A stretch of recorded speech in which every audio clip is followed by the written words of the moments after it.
ಇವತ್ತೇನು ದೇಶಾದ್ಯಂತ 33% women reservation bill ತಡೆ ಹಿಡಿದಿದ್ದಾರೆ ಕಾಂಗ್ರೆಸ್ನವರು ಅಂತಕ್ಕಂಥ ಸುಳ್ಳು ಪ್ರಚಾರವನ್ನ ಪ್ರಧಾನಮಂತ್ರಿಗಳಾಗಿರ್ತಕ್ಕಂಥ ಮೋದಿ ಅವರು ಮಾಡ್ತಾ ಇದ್ದಾರೆ. ಸೊ ಅದರ ವಿರುದ್ಧವಾಗಿ ನಾವಿವತ್ತು ಪ್ರೆಸ್ ಮೀಟ್ ಅನ್ನ ಮೈಸೂರು ಜಿಲ್ಲಾ ನಗರದ ಆಫೀಸ್ ನಲ್ಲಿ ಮಾಡಿದ್ದೀವಿ. ಬಟ್ ನಾನು ಹೇಳ್ತಕ್ಕಂಥದ್ದು ಇಷ್ಟೇ, ಪ್ರತಿ ಸ್ಟೇಜ್ ಅಲ್ಲೂ ಚುನಾವಣೆಗಳನ್ನ ಗೆಲ್ಲಬೇಕು ಅಂತ ಹೇಳಿ ಮಾನ್ಯ ಪ್ರಧಾನಮಂತ್ರಿಗಳು ಮತ್ತು ಬಿಜೆಪಿಯವರು ಯಾವಾಗಲೂ ಕೂಡ ಸುಳ್ಳು ಪ್ರಣಾಳಿಕೆಗಳನ್ನ ಘೋಷಣೆ ಮಾಡಿದ್ದಾರೆ. 2012ರಲ್ಲಿ ಅವರು ಚುನಾವಣೆಯನ್ನ ಗೆಲ್ಲಬೇಕು ಅಂತಕ್ಕಂಥ ಒಂದು ಇದನ್ನು ಇಟ್ಕೊಂಡು ನಾವು 1 ಲಕ್ಷ ಉದ್ಯೋಗವನ್ನ 1 ಕೋಟಿ ಉದ್ಯೋಗವನ್ನ ಸೃಷ್ಟಿ ಮಾಡ್ತೀವಿ ಅಂತ ಹೇಳಿದ್ರು. ಕಪ್ಪು ಹಣವನ್ನು ವಾಪಸ್ ತಗೊಂಡ್ ಬರ್ತೀನಿ ಅಂತ ಹೇಳಿದ್ರು.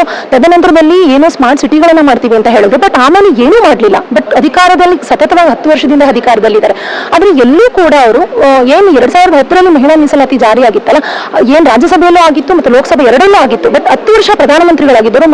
ಮಹಿಳೆಯರ ಮೇಲೆ ಗೌರವ ಇದ್ದಿದ್ರೆ 10 ವರ್ಷದಲ್ಲಿ ಯಾವಾಗ ಬೇಕಾದ್ರೂ ಅವರು ಅದನ್ನ ಬಿಲ್ ಪಾಸ್ ಮಾಡಬಹುದಾಗಿತ್ತು. ಯಾಕೆ ಮಾಡ್ಲಿಲ್ಲ ಅಂತಕ್ಕಂಥದ್ದು ಒಂದು ಪ್ರಶ್ನೆ. 2023ರಲ್ಲಿ ಅಗೇನ್ ಬಿಲ್ ಪಾಸ್ ಆಗಿತ್ತು ಲೋಕಸಭೆಯಲ್ಲಿ.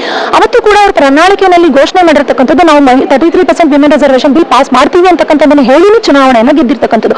ಈಗ ಯಾಕೆ ಅದನ್ನ ಏನೋ ಪಾಸ್ ಮಾಡ್ದಂಗೆ ಈಗ ಬಂದ್ಬಿಟ್ಟು ಡಿಲಿಮಿಟೇಷನ್ ನ ಹಂಟಾಕಿ ತಗೊಂಡ್ ಬರ್ತಾ ಇದ್ದಾರೆ. ಸೊ ಡಿಲಿಮಿಟೇಷನ್ ನ ಹಂಟಾಕೋದ್ರ ಬಗ್ಗೆ ಮಾತ್ರ ನಮ್ಮ ವಿರೋಧ ಇರ್ತಕ್ಕಂಥದ್ದು, ಕಾಂಗ್ರೆಸ್ನವ್ರ ವಿರೋಧ ಇರ್ತಕ್ಕಂಥದ್ದು. ಆದ್ರೆ 33% ವಿಮೆನ್ ರಿಸರ್ವೇಷನ್ ಜಾರಿ ಮಾಡೋದ್ರ ಬಗ್ಗೆ ಯಾರಿಗೂ ಕೂಡ ಯಾವುದೇ ಆಕ್ಷೇಪಣೆಗಳು ಇಲ್ಲ.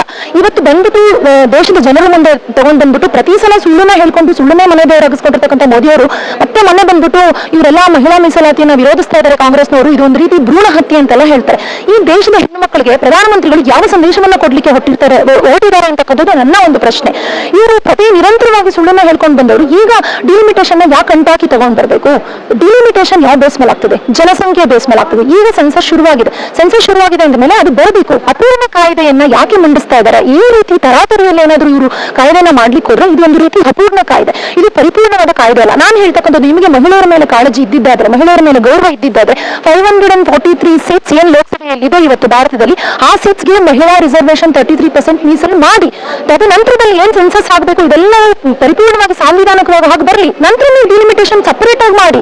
ಯಾಕೆ ಹೀಗೆ ಒಟ್ಟಿಗೆ ಹಂಟಾಕಿ ತಗೊಂಡ್ ಬರ್ತಿದ್ದೀರಿ ಅಂತಕ್ಕಂಥದ್ದು ಕಾಂಗ್ರೆಸ್ನವರ ಪ್ರಶ್ನೆ.